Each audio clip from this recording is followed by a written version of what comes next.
Nous sommes ici. Dans un mois, nous atteindrons la station équinoxe, le début de l'automne. Comment la Lune agit-elle sur les marées?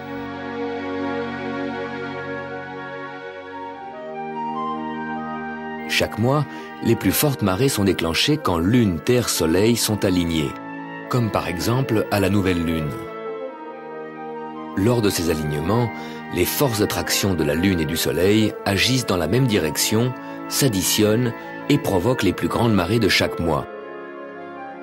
Quant aux plus grandes marées de l'année, elles se produisent normalement à l'époque des équinoxes, car à ce moment-là, les forces centrifuges de la Terre s'ajoutent à la force d'attraction du Soleil et agissent plus fort sur les masses d'eau des océans. Il y a pourtant des années où la plus forte marée ne se produit pas à l'équinoxe, mais à la pleine lune d'un autre mois, du mois d'août par exemple.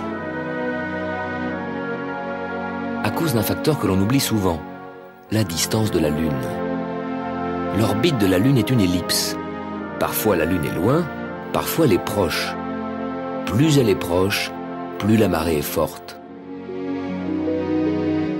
Si le jour de la pleine lune du mois d'août coïncide avec le jour où la Lune est le plus proche, c'est cette pleine lune-là qui déclenchera les plus fortes marées de l'année, plus fortes encore que les marées d'équinoxe.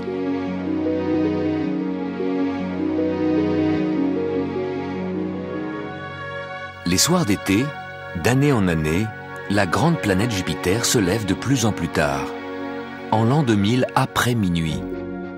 Jupiter est la plus grande planète du système solaire. Elle est entourée de 2 anneaux très minces et de 16 satellites. Avec des jumelles, vous pouvez voir les 4 plus grands, les 4 lunes galiléennes, découvertes par Galilée. Quand Jupiter se lève à l'horizon, les 4 satellites se présentent en ligne montante, puis ils basculent en ligne descendante. C'est que nous regardons depuis la Terre qui tourne. La Terre, les planètes, Jupiter et ses satellites sont tous situés dans le même plan. Mais comme la Terre tourne, notre poste d'observation change d'inclinaison d'heure en heure. Les 4 satellites, parce qu'ils sont alignés, nous le montrent encore mieux.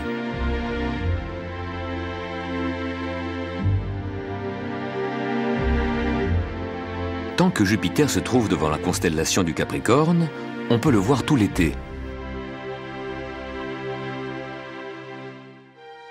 Au fur et à mesure que la Terre avance sur son orbite, vous verrez Jupiter tous les soirs, à la même heure, 1 degré plus à droite. Jupiter glisse chaque semaine une largeur de main vers la droite, vers l'ouest. Et tous les soirs, vous pouvez suivre le balai des 4 grands satellites galiléens. Ils tournent tellement vite autour de Jupiter que tous les soirs ils changent de position. Et certains soirs, on peut voir Ganymède s'éclipser derrière Jupiter. C'est en observant les éclipses des satellites de Jupiter qu'au XVIIe siècle, l'astronome danois Olaus Rømer a découvert la vitesse de la lumière. Rømer observait la disparition des satellites derrière Jupiter. Il regardait le satellite s'approcher et notait à la minute près sa disparition. Quelques mois plus tard, il observe le même phénomène et constate un retard de 8 minutes. Quelques mois plus tard encore, une avance de 8 minutes. Rømer est perplexe. Puis il comprend. La Terre, sur son orbite, s'est éloignée de Jupiter. La lumière qui arrive de Jupiter met 8 minutes de plus. Le satellite semble être en retard. Quelques mois plus tard, quand la Terre est plus proche, la lumière met moins de temps. L'image de Jupiter et de son satellite nous arrive en avance.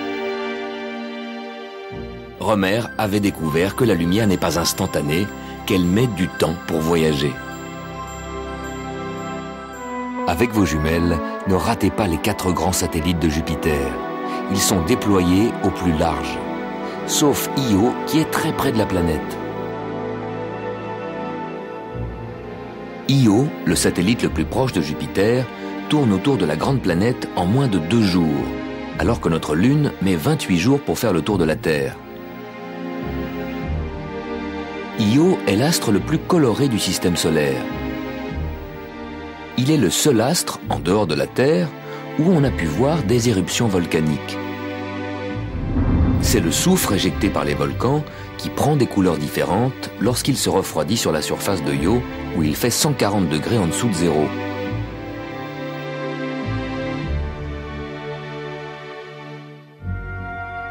Les gaz et les poussières éjectés par ces volcans sont éparpillés sur la trajectoire du satellite.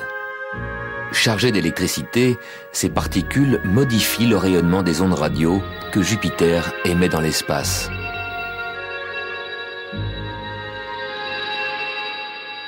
En observant les 4 grands satellites de Jupiter, vous pouvez aussi n'en voir que 3. Io et Europe, à gauche de Jupiter, sont l'un derrière l'autre. On les distingue à peine. Avec ses 16 satellites et ses anneaux, Jupiter ressemble à un mini-système solaire.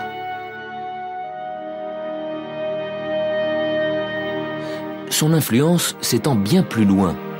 À 800 millions de kilomètres à droite et à gauche de Jupiter, son orbite est peuplée par 2 groupes de petits astres, les Troyens.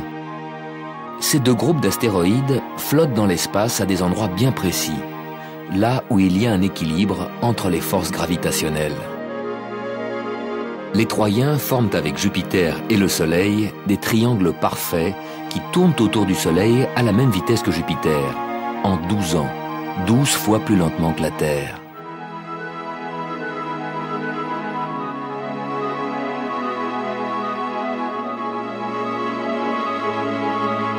Au cours de votre vie, cette grande planète brillante fera 6 ou 7 fois le tour du Soleil.